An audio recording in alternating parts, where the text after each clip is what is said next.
कारण जगातल्या हजारो देशातल्या लोकांनी गांधींचं अत्यंत प्रसिद्ध वाक्य आहे, की भारतातल्या सर्व समाजांमधल्या सुशिक्षितांनी इंग्रजी भाषा वाढवण्याची जबाबदारी आपल्या खांद्यावर घेतली आहे. त्यांनी का नाही मग गांधींनी गुजराती वाढवायची जबाबदारी घेतली ना खांद्यावर.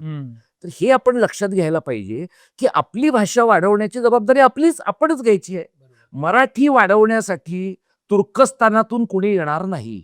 मराठी वाढवण्यासाठी अमेरिकेतनं कुणी येणार नाही आणि कुणी आलं तर त्याला वसाहतवाद म्हणतात. ब्रिटिशांचं आपण आभार यासाठी मानले पाहिजे, की मराठी भाषेच्या व्याकरणासाठी त्यांनी काम केलंय. मग जे काम आपणच करायला पाहिजे होतं, त्या प्रकारची कामं संयुक्त महाराष्ट्रामध्ये आपल्याकडे का झाली नाहीत? कारण आपण शत्रू शोधत राहिलो. आज तामिळ आमचा शत्रू आहे, उद्या उत्तर भारतीय आमचा शत्रू आहे.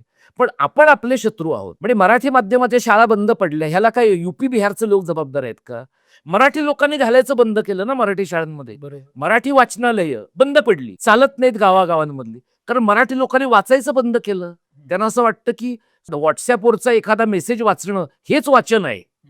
अशा प्रकारचं वैचारिक दारिद्र्य असलेल्या समाजामध्ये फार खुज्या गोष्टी निर्माण होतात.